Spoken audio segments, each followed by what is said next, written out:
Mais um vídeo aqui falando das linhas estaduais da Lei Paulo Gustavo, regulados pela Secretaria de Cultura e Economia Criativa do Estado do Rio. Vamos falar um pouco mais sobre dois outros editais, o de apoio ao circo e o de arte e educação. Tem muita coisa que é comum aos dois, por isso é importante que você acompanhe o vídeo até o fim, porque ele não é muito dividido entre assuntos. Bora então para esse conteúdo e bora fazer a inscrição no canal e habilitar as notificações. A maioria das pessoas que acompanha os vídeos aqui ainda não fez isso. Pode um negócio desse? Começando pelo edital de espetáculos circenses, é importante fazer uma ressalva. O edital não menciona diretamente a necessidade de existir um circo físico, edificado, com lona, como a gente conheceu ao longo da nossa vida. Portanto, todo tipo de performance que reúna artistas circenses e celebre a linguagem do circo é elegível segundo o regulamento desse edital. Serão contempladas 22 propostas, cada uma delas com um aporte de R$50 mil, sendo 40% delas na capital e 60% delas nas outras cidades. Isso é uma regulamentação interna da SESEC. O problema é que 40% de 22 é 8,8 e 60% daria 13,2.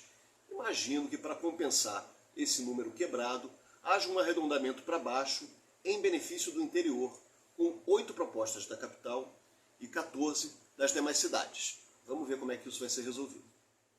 Falando agora sobre o que é comum aos dois editais, eu preciso dizer que eles estão abertos a CNPJ de produção cultural, inclusive MEI, sediados no estado do Rio de Janeiro.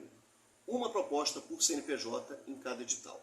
Existem percentuais de 20% para proponentes pretos ou pardos e 10% para indígenas, deixando claro que fica valendo na definição de proponente a pessoa que é dona do MEI ou a pessoa que é indicada como responsável pela proposta e que tem que constar necessariamente no contrato social. Novamente, essa conta proporcional dá um resultado quebrado, mas o que é importante dizer é que quem concorre nas cotas concorre simultaneamente na ampla concorrência. Ou seja, se o seu projeto somar pontos suficientes para a ampla concorrência, ele é selecionado por lá. Também vale para os dois editais a necessidade de se fazer um longo vídeo de 20 minutos documentando a sua realização, com imagens das suas apresentações, making off, entre outros conteúdos. Também é obrigatória a inclusão de pelo menos 10% do seu orçamento em serviços de acessibilidade que estão destacados e detalhados no anexo 3, lá na parte final do arquivo do edital. Esse valor corresponde a apenas R$5 mil de investimento e não é difícil atingi-lo, principalmente se houver um esforço da produção em contemplar mais de um tipo de acessibilidade. Convido você, inclusive, a acessar a playlist do canal que tem esses conteúdos de acessibilidade. O link segue aqui embaixo na descrição do vídeo. Voltando a falar do edital de circo, saiba que a sua apresentação pode ser gratuita, ou no máximo cobrar preços populares que não podem ultrapassar 2,5% do salário mínimo. O percentual é quebrado, mas representa um ingresso cheio de no máximo R$33. A dica é fazer o possível para praticar a gratuidade de acesso, mesmo que depois haja a tradicional passada de chapéu. Para todos os efeitos, foi uma apresentação de entrada franca, em que o dinheiro não foi um elemento impeditivo. 20% dos ingressos de cada sessão devem ser reservados à SESEC. Caso opte pela entrada franca, sugiro que você use uma distribuição de senhas. Você dá materialidade a essa contrapartida obrigatória e demonstra atenção com a lotação de espaços ou áreas de atuação, que sempre são importantes para a segurança e para a acessibilidade física também. O mínimo de contrapartida a entregar pelo edital do circo é de uma apresentação, mas me parece interessante prever mais do que isso. Você melhora o valor per capita do seu projeto. Sabe o que é isso? É a divisão que se faz entre o valor investido no projeto e a quantidade de público por ele prevista. Para se ter uma ideia, na Lei Rouanet, não são permitidos projetos que tenham um valor per capita acima de R$250 por pessoa. Não está escrito esse item no regulamento, mas faz parte de um olhar avaliador de uma maneira geral. Eu vou finalizar minha fala com dois itens que eu considero mais importantes nos dados de escrita dos projetos circenses: a justificativa e a democratização de acesso. Diante das dificuldades reais, concretas, para se fazer circo no Brasil, é muito fácil fazer a defesa de um projeto pelo olhar da carência. Para se diferenciar, uma vez que é uma competição, sugiro que você busque por tudo aquilo que é potente no seu projeto. De que forma ele atualiza as tradições ou as defende, quais as referências estéticas presentes nas escolhas da sua performance, nas pessoas que compõem a sua ficha técnica. São alguns dos ganchos que podem ser positivos.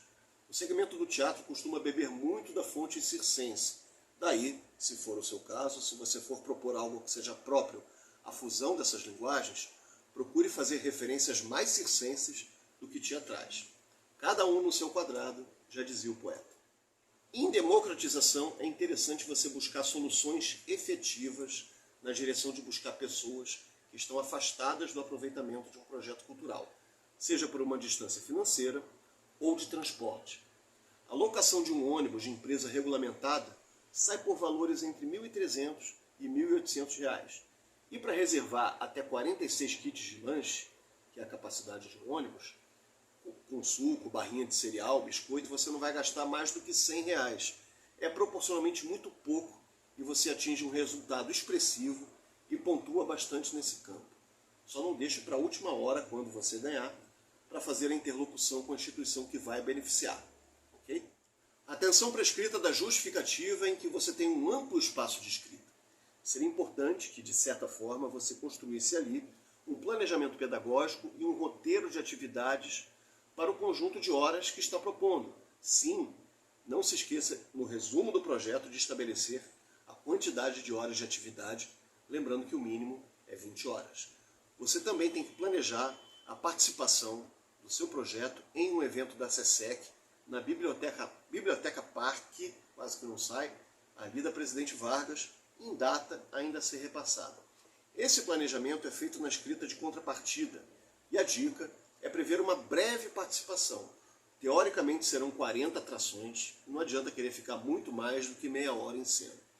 Não se esqueça também de prever o transporte para essa ação, principalmente se você for do interior do Rio de Janeiro. Chegou a hora de falar sobre os projetos de arte e educação que têm uma obrigação mínima de 20 horas de conteúdo a ser realizadas em bibliotecas públicas, escolas estaduais, ONGs ou unidades socioeducacionais.